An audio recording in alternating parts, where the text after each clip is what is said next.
Alright, gather around metal and heavy music fans, because today we are talking about the album that made me a metalhead. Blacker than the blackest black, times infinity. So this is something I've talked about before on live streams and elsewhere, but I thought it could use its own dedicated video. But getting into it, obviously there were other things that played into sort of my exposure to metal leading up to this moment. I'd of course been exposed to Metallica over the years, because it's pretty much unavoidable. Probably ran into Slayer. My mom told me I actually saw Alice Cooper on the Muppet Show and I was calling him Alice Pooper or something along those lines. So it's like I was a moth to flame early on. I think getting into even seeing a lot of like Korn music videos on regular rotation and hearing that on the radio on Chicago station Q101, which used to be amazing, was a formative thing for me. But even then, like, those Korn songs are still kind of like,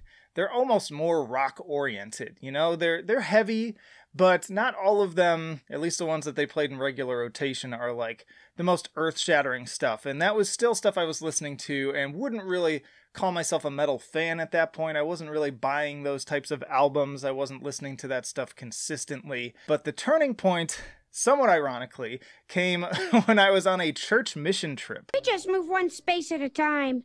It's less fun that way. And so we would go every year, and every other year it kind of switched up what it was. But this particular year we were doing a Habitat for Humanity trip, and we'd all get in vans and drive to some state, and we were going to help build houses. So we'd have these long drives, usually multi-day, and we'd stop and like stay overnight at a church or something. But on one of the days, I brought my friend along, and we both had our Discman, right? Because that's what one did on a on a trip in those days. We didn't have MP3 players or anything like that at this point. So if I recall right, I was listening to probably Blink-182, something along those lines. I was listening to mainly like a lot lighter music in terms of the CDs that I owned. We were just driving one day, and I don't know what made him decide to do this, but I had finished my CD, he had finished his, and he was like, dude, you need to listen to this. And so I popped open my Discman, he took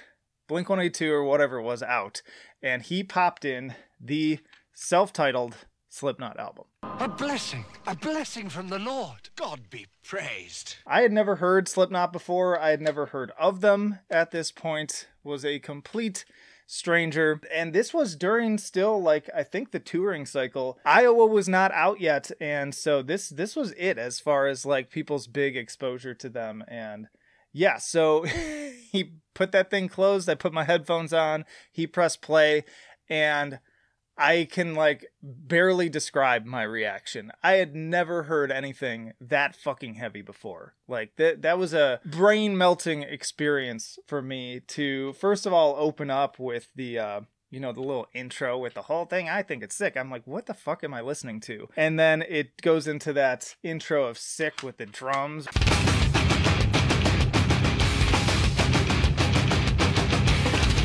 And speaking of which, it's just by coincidence that I'm recording this the same day that it's been announced that Joey Jordison actually died. And that was not planned.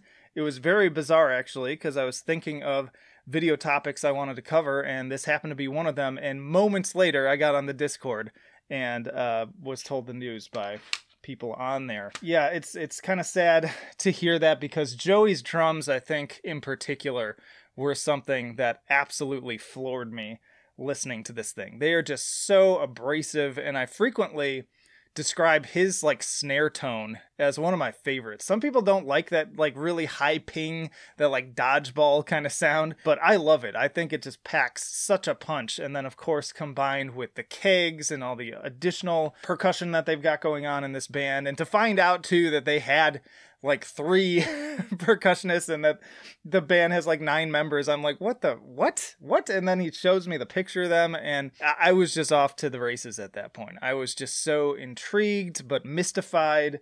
And the deeper I got into the album, and to this day, honestly, I consider it to be one of the heaviest albums that I own. And let me tell you, I own a lot of heavy shit back there. If you're a regular on this channel, you haven't subscribed yet, which by the way, if you haven't, do that.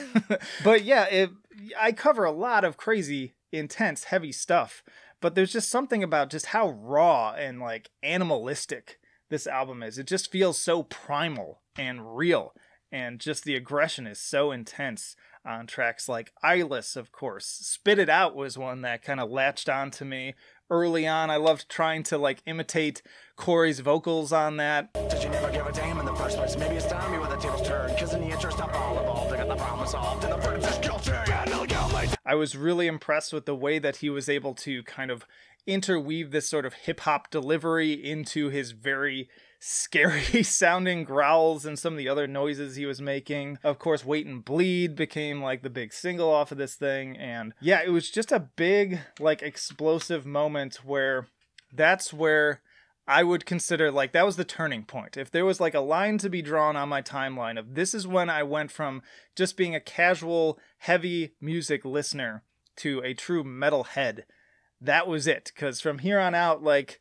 that's all I was seeking out. We were constantly listening to the latest, at that time, new metal stuff that was coming around. It segued into buying the Korn albums, picking up LD50 from Mudvayne, like all of that. I started actually buying music from these types of bands and, you know, getting them in some other places too, as was fashionable at the time. Stop all the downloading! Not saying I'm proud of it, it's just kind of part of the history at that point, but yeah, I have such a soft spot still for this album, and it holds up. It really holds up. Like, I still enjoy listening to it all the way through to this day. I don't think it has any bad songs on it.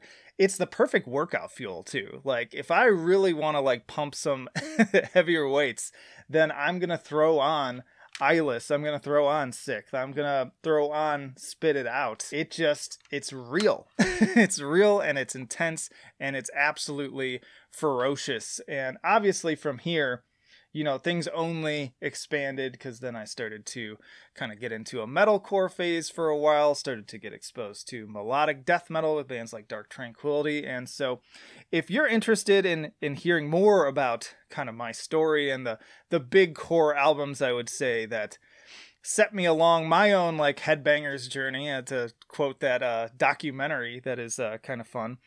Those are all separate videos, I would say. So if that's something that you're interested in hearing more about, then vote with those likes and those comments. Let me know down below too, what is your metal album that you would say is your turning point? Like the one where you went from just a casual listener to I'm a full-fledged fan, I'm going to buy this album, I'm going to buy more albums, and I am just so into exploring at this point. And again, let me know if you'd like me to do more of these. This was just kind of a fun experiment. Of course, rest in peace to Joey and Paul for that matter. I'll admit I'm not the biggest Slipknot fan these days in terms of their newer stuff. For me, it's all about the self-titled and Iowa, though there have been singles along the way I really enjoyed, like Psychosocial. I also really enjoyed that Psychosocial Justin Bieber mashup that came out on YouTube.